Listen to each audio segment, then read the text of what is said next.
아모스 5장 18절에서 27절 말씀 가지고 오늘 은혜 나눕니다. 바로 앞부분에서는 갑자기 망할 때가 되면 나타나는 징조를 말씀하신 내용이었습니다. 정직한 예언을 말하고 증언하는 예언자는 싫어하고 혐오하기 때문에 하나님의 지혜를 가진 예언자들은 입을 다문다고 했습니다. 왜 다무냐면 그때는 더 이상 들을 필요가 없고 망할 때가 되었기 때문입니다. 갑자기 망하게 될 테니까 그때라도 살고 싶으면 하나님 말씀에 순종해서 하나님과의 관계를 회복하라는 것이었습니다. 그러면 출애굽기의 장자의 심판 때처럼 하나님께서 지나가실 때 하나님과 관계를 회복한 자들만 살고 나머지는 다 죽는다는 겁니다. 그런데도 문제는 여호와께서 자신들을 방문하시는 날이 축복의 날이라고 착각한다는 것이 오늘 말씀의 내용입니다. 자신들은 하나님의 백성이기 때문에 살고 자신들의 대적들만 멸망받는 날이 바로 여호와께서 방문하시는 날이라는 것입니다. 그렇게 착각하는 사람들의 문제는 형식적으로 제사와 절기를 잘 지켰기 때문에 하나님께서 자신들을 기뻐 받으신다고 착각하는 겁니다. 그러나 아모스는 착각하지 말라는 겁니다. 하나님께서는 하나님의 경고와 말씀을 듣지 않고 자기 멋대로 거룩한 제사를 드리고 절기를 지키는 자들은 사로잡혀 가게 하신다는 겁니다. 18절에서 20절은 여호와의 날이 축복의 날이라고 착각하지 말라는 겁니다. 원어에서 18절은 화 있을진저 여호와의 날을 기다리는 자들아 이렇게 시작합니다. 너희는 망한다 그랬죠. 화 있을진저라는 것입니다. 이들은 자신들이 하나님의 백성이고 하나님과 언약을 맺었기 때문에 하나님께서 오시면 자신들을 구해주시고 축복해 줄 것이라고 생각했습니다. 스스로 거룩한 하나님의 백성이라고 착각했기 때문입니다. 이런 거는 마치 이런 것과 같습니다. 과제물에 F를 받은 학생이 자신은 정말로 머리가 좋은데 교수님이 잘못 줬다고 생각하는 겁니다. 해고된 직원이 자신은 일을 정말로 잘했는데 사장이 자기를 모르고 해고시켰다고 생각하는 겁니다. 갑자기 이혼 통보를 받은 배우자가 자신의 결혼 생활은 잘 되어가고 있다고 생각하는 것과도 같은 겁니다. 우스갯소리지만 사실입니다. 그 당시 사람들은 자기들은 실제로 거룩한 백성들이고 거룩하게 살고 있었다라고 실제로 생각을 했습니다. 그래서 아모스가 말하고 그 이전에 선지자들이 말하는 것도 다 듣지 않았습니다. 저들은 실제로 여호와의 날을 간절히 기다리며 하나님께서 오시면 자신들을 괴롭히는 이방 나라들을 멸하시고 자신들을 다윗 시대처럼 강력한 나라로 만들어서 잘 먹고 잘 살며 부귀영화를 누릴 것이라고 실제로 생각하고 믿었습니다. 그렇게 가르치고 믿었습니다. 그런데 아모스가 와서 화 있을진저라고 저주를 선포하자 어리둥절했습니다. 어째서 우리가 이렇게 신실하게 사는데 왜 우리에게 저주를 선포하냐? 아모스는 이어서 뭐라고 말합니까? 너희가 어찌하여 여호와의 날을 사모하느냐라고 물은 뒤에 바로 이어서 그날은 어둠이고 빛이 아니라고 했습니다. 어둠이란 재앙의 날이고 심판의 날이라는 것입니다. 모두가 다 끔찍한 고통을 당하고 죽는 날입니다. 그날이 얼마나 어두운 재앙의 날인지 19절에서 두 가지 비유로 설명합니다. 예를 들어 설명합니다. 첫째, 그날은 마치 사람이 사자를 피하려다가 곰을 만난 것과 같다는 것입니다. 사자를 피해서 정신없이 달아나는데 그보다 훨씬 더 큰 곰을 만나는 겁니다. 곰을 향해 달리고 있는 것입니다. 뒤에서는 사자가 쫓아오고 앞에서는 곰이 있는데 곰을 향해서 달리는 겁니다. 어디로 가든지 하나님의 심판을 피할 수 없다는 겁니다. 두 번째 비유는요, 그날은 집에 들어가서 안전하고 생각하고 벽을 집어봤다가 뱀에게 물리는 것 같다는 겁니다. 첫째 비유와 둘째 비유는 연결되는 드라마입니다. 사자를 피해서 정신없이 달아나다 보니 앞에 곰이 있습니다. 그래서 다시 이 사람은 정신없이 달려서 집 안으로 들어가서 벽을 짚고는 숨을 몰아쉽니다. 드디어 살았다. 문을 닫고 벽을 짚고 손을 섰겠죠. 지쳐가지고 헐떡거리고 있습니다. 그런데 안도의 숨을 몰아쉬는데 그 순간 독사가 손을 물었다는 것입니다. 고대에는 독사에게 물리면 반드시 죽고 해독제라는 건 없었습니다. 이러한 비유가 말하는 것은 여호와의 날은 심판의 날이고 절대로 피할 수가 없다는 겁니다. 20절은 이 부분의 결론입니다. 아모스는 두 개의 짝을 이루는 대꾸로 결론을 짓는데 역시 그림 언어로 되어 있습니다. 먼저 여호와의 날이 어둠이냐? 빛도 없는 원어에서는 이렇게 말합니다. 여호와의 날이라는 말에서 이 날이라는 말은 낯을 뜻합니다. 원래는 밝은 낯입니다. 근데 밝은 날이 빛도 없는 캄캄한 날이라는 겁니다. 마치 이집트 사람들에게 흑암 재앙이 닥친 것과 같습니다. 밝은 날인데 캄캄한 것입니다. 두 번째는 짝을 이루는 말은 캄캄함이 아니냐 빛이라고는 한 줄기도 없는 이런 뜻입니다. 무슨 뜻입니까? 앞에서는 밝은 여호와의 날이 캄캄하다는 것인데 이번에는 어두운 곳에 있는데 빛이 한 줄기도 없다는 겁니다. 어두운 곳에서도요, 어디선가는 조금 밝은 빛이 들어오기 마련입니다. 그런데 어느 한 곳에서도 빛이 한 줄기도 없다는 겁니다.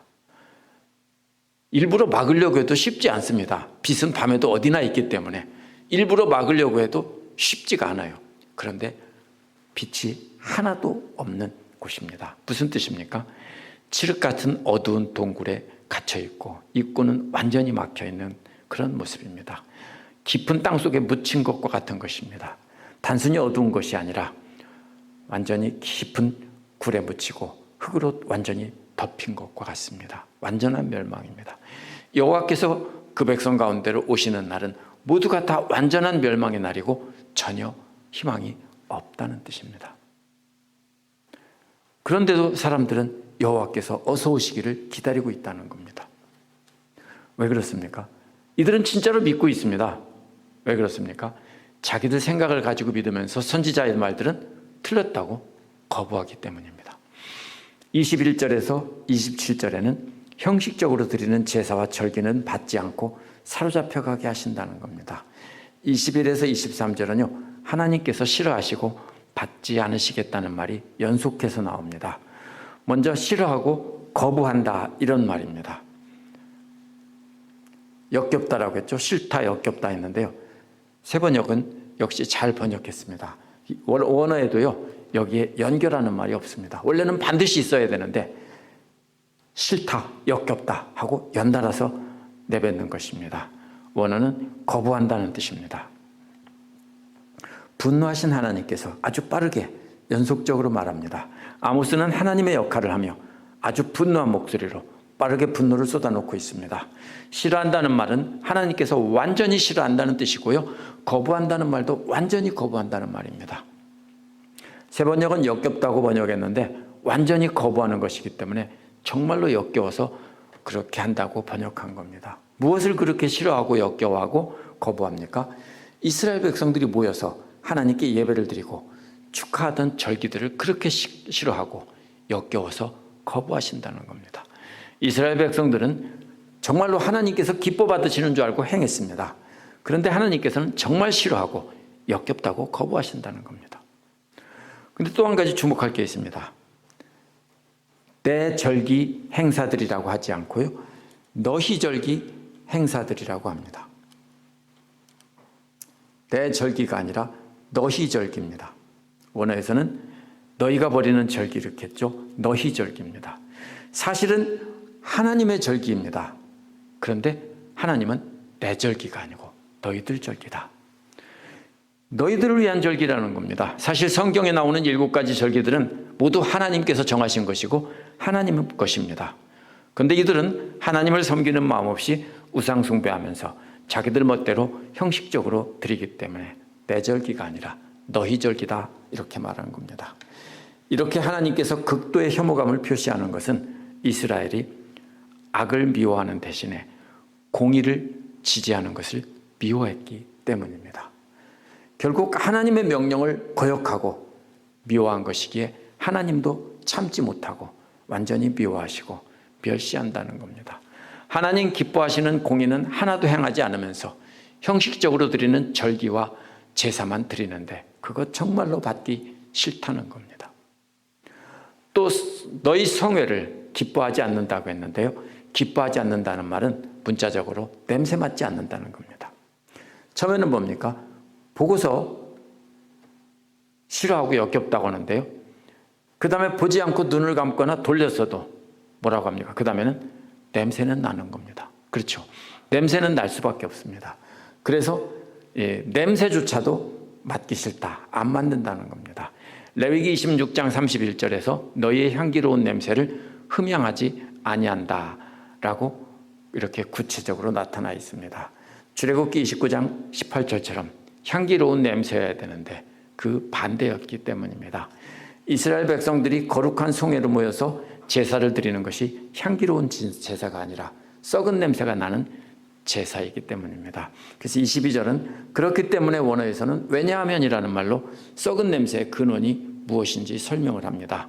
첫 번째는 번제와 곡식제물입니다. 소제라고도 하죠. 이 번제와 곡식제물은 하나님께서 받지 않는다는 겁니다. 번제는 동물을 태워서 향기로 드리는 제사고 소제도 곡식을 태워서 향기로 드리는 제사입니다. 이 두 가지 제사들을 모두 받지 않는다는 겁니다. 왜요? 너희의 향기로운 냄새를 받지 않는다고 했기 때문입니다. 저들은 하나님을 멸시하는 거짓된 제사를 드리고 있기 때문에 향기로운 제물이 아니라 썩은 냄새 나는 제물이라는 겁니다. 바로 이어서 너희의 살찐 희생의 화목제물도 받지 않겠다라고 했습니다. 이 화목제물은 번제는 다 태워드리는 거지만 화목제물은 가장 좋은 부분으로 꼽히던 내장과 기름만 제단에서 태우는 겁니다. 그리고 가슴은 요제로 우편 뒷다리는 거제로 드린 뒤에 제사장 몫이 되고 나머지는 봉헌자들이 성전뜰에서 먹었습니다. 이게 바로 화목제물입니다. 그런데 하나님과 제사장과 예배자가 다 함께 먹으면서 하나님과 평화를 이루고 사람들과 평화를 이룬다는 뜻입니다.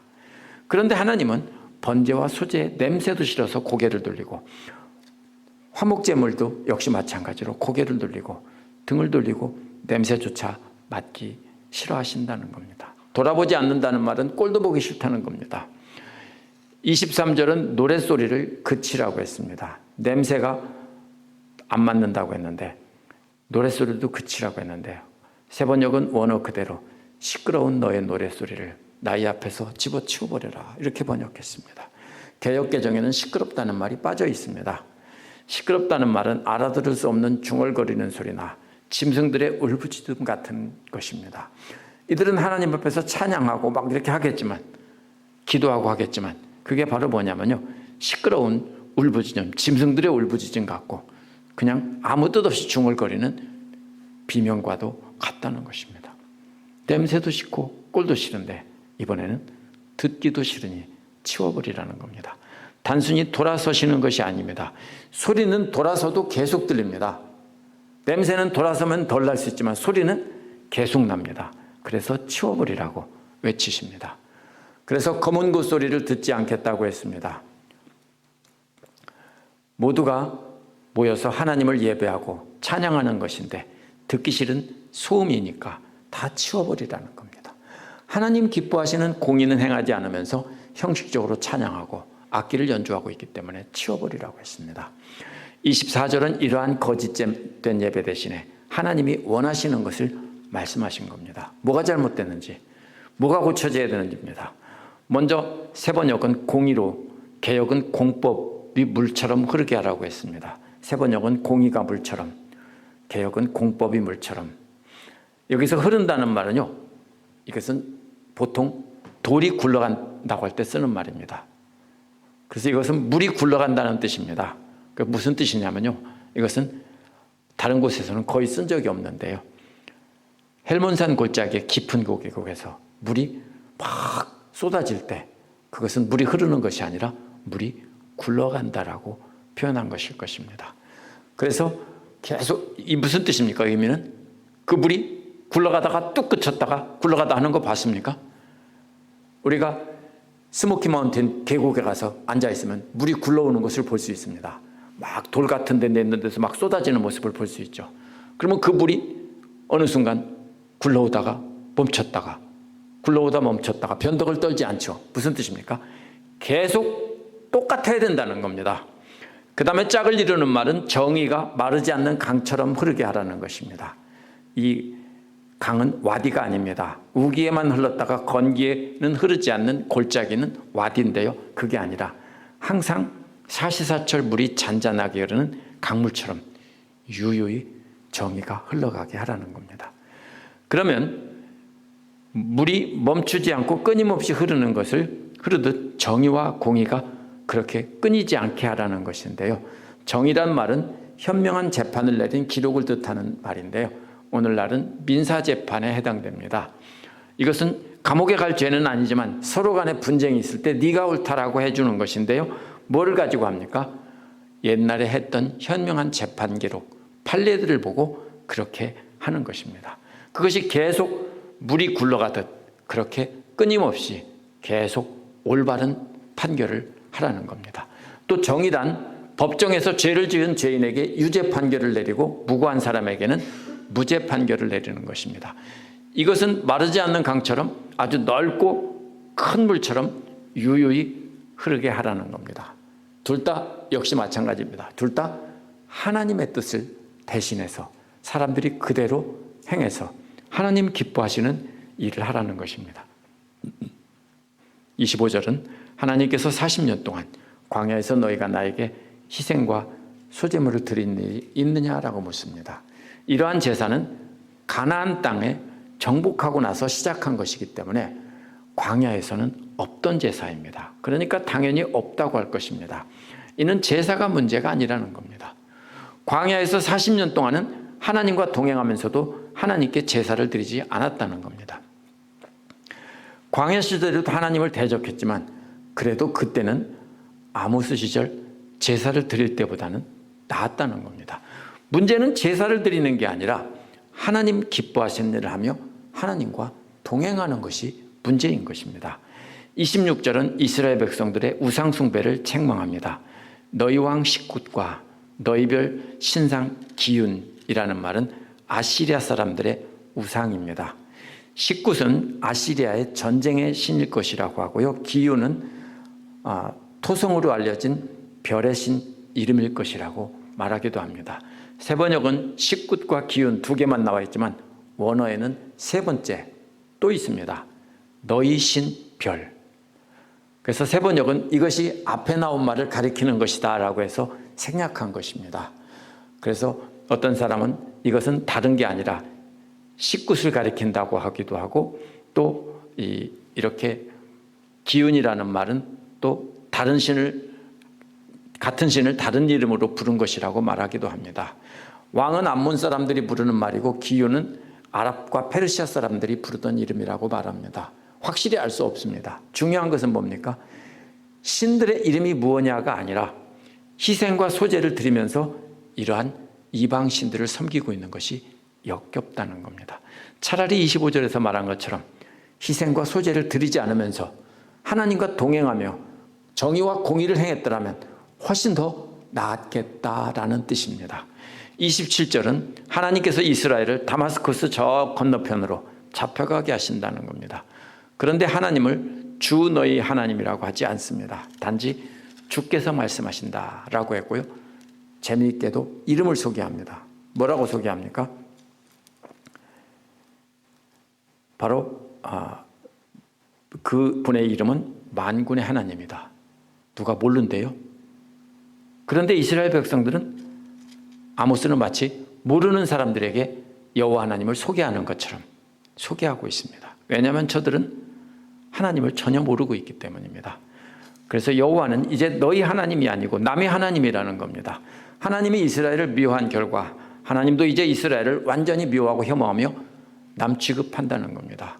그래서 모든 제사를 역겨워하시고 한다고 하신 뒤에 이렇게 너희 하나님이 아니고 만군의 여호와라고 불리우는 그분 이름을 가르쳐주면서 너희 혹시 그 사람 그분 아냐? 바로 이렇게 빈정거리는 말투로 끝내고 있는 겁니다. 이 말씀을 보면서 우리는 정치가가 아니니까 괜찮다고 하면 안 됩니다. 오늘날도 똑같습니다. 교회 역사를 보면 똑같아요. 기독교가 유럽에 건너와서 많은 분들이 그렇게 설교하는 걸 들었습니다. 기독교가 들어온 나라들은 다 잘 살게 됐다. 유럽에 들어와서 유럽이 잘 살게 되었고 유럽의 기독교가 미국으로 들어와서 미국이 세계 최강의 부자 나라가 되었다. 그래서 그 기독교가 한국으로 들어오니까 한국이 세상에서 가장 가난한 나라였는데 선진국 대열에 들게 됐다. 이렇게 말하면서 하나님을 믿기만 하면 복을 받는다. 이렇게 설명합니다. 물론 사실입니다. 그러나 모두 하나님을 이 말씀에 나온 이스라엘 백성들과 똑같이 하나님을 자기들 뜻대로 탐욕적으로 믿으면서 하나님이 복을 준다고 주장을 했습니다. 그래서 기독교를 국교로 믿고 삶고 살던 온 국민이 다 믿던 유럽 사람들은 풍요의 땅 아프리카에 가서 평화롭게 살던 사람들을 잡아다가 노예로 팔고 짐승처럼 부려먹었습니다. 북미는 뭡니까? 미국과 캐나다는 주로 원주민을 다 죽이고 정착하는 정책을 썼습니다. 왜냐하면 가족이 이주했기 때문입니다. 남미는 어떻게 했습니까? 죽이지 않고 모두 노예로 썼습니다. 왜냐하면 남자들만 가서 돈 벌러 갔기 때문입니다. 남미는. 그 어떻게 했습니까? 남미에서는요. 일을 시키다 도망가면은 다리를 자르고 불을 피워놓고 다리를 태우라고 합니다. 안 태우면 피 걸려 죽고 태우면 삽니다. 그러면 뭡니까? 손으로 일 시킵니다. 발로만 일 시키는 사람은 손을 잘라놓고 역시 손을 불태우게 한 뒤 발로 일을 시킵니다. 이게 유럽 사람들이, 스페인 사람들, 이런 사람들이 한 짓입니다. 미국도 마찬가지입니다. 미국 사람들의 가장 치부가 뭡니까? 여기에 살던 사람들을 다 죽인 겁니다. 이게 뭐예요? 자기들은 하나님의 백성이고 이것들은 저주받을 백성이다라고 해서 그렇게 다룬 겁니다. 그러면서 어떻게 합니까? 기독교를 믿도록 강요를 했습니다. 미국으로 건너온 기독교인들도 가나안 사람이라고 생각해서 해석하고 자기들은 이스라엘 백성이고 새로운 이스라엘이고 여기에 사는 원주민은 가나안 사람들이다 해서 다 죽인 겁니다. 성경대로요. 한국의 기독교인들도 자신들의 성공을 위해 온갖 일을 다해서 성공하게 되면 하나님께서 축복하셨다고 했습니다. 그게 우리 이전 세대들의 기독교 신앙입니다.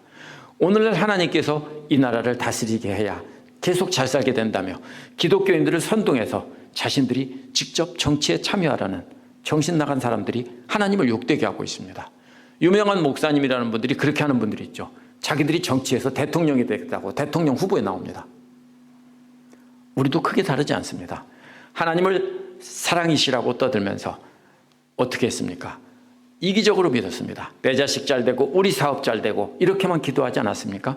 그러면서 내게 조금이라도 불편하면 한 사람이면 원수 삼고 비방하고 하나님 저 사람 좀 망하게 해주세요. 이렇게 하지 않습니까?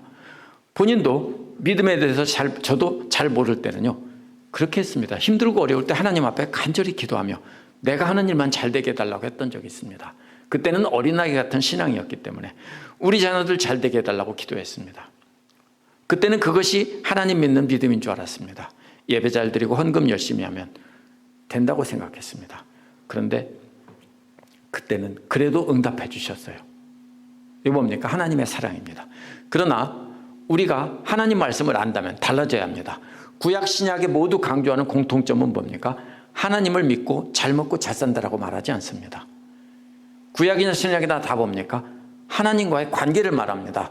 하나님과의 관계를 회복하고 하나님 기뻐하시는 삶을 살아야 되는데 구약에서는 계속 뭐라고 말합니까? 음란한 간음이라고 말하죠. 하나님을 신랑처럼 여기고 살아야 되는데 세상을 섬기고 산다는 겁니다. 그러면 우리는 어떻게 살아야 됩니까? 그러면 우리는 잘 살아야 되는 게 아니라 하나님과의 관계를 회복하고 하나님 기뻐하시는 일을 행해야 되는 겁니다. 주님께서 명하신 대로 이웃사랑하며 살아야 되고요. 내게 해를 끼치는 원수들도 참아주면서 그들을 위해 간절히 기도해야 합니다. 자신이 신령한 은사를 받았다고 믿음 좋은 사람인 줄 착각합니다. 하나님 말씀을 먼저 깨달았다고 그 아는 지식으로 자신을 믿음 좋은 사람으로 착각합니다. 저도 과거에 그랬습니다. 그러면서 그렇지 못한 다른 사람을 무시하면은요, 이것은 오늘 말씀에 나온 이스라엘 백성들과 똑같습니다. 우리는 누가 하나님께 돌아온 자이고 누가 착각하며 잘 믿다고 생각하는 자인지 분별할 줄 알아야 됩니다. 오늘날 교회 안에도요, 자기가 착각하고 있으면서 잘 믿는다고 생각하는 사람들이 정말 많고 진짜로 하나님께 돌아온 사람들이 따로 있습니다. 갈라디아서 5장 20절에서 27절에 보면 육체의 일들이 목록이 나와 있습니다. 핵심은 뭡니까?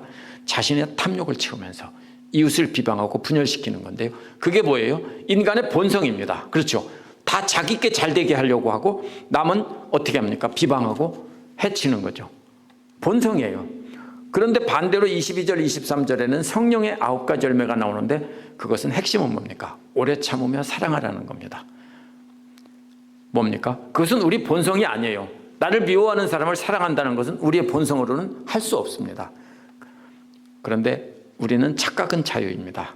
착각에 빠져 자신은 믿음 좋은 백성이라고 하나님의 백성이라고 산다면 멸망의 길로 가고 있는 겁니다. 오늘날 우리에게 중요한 것은 주일 예배나 수요일 예배나 성경 공부가 아닙니다.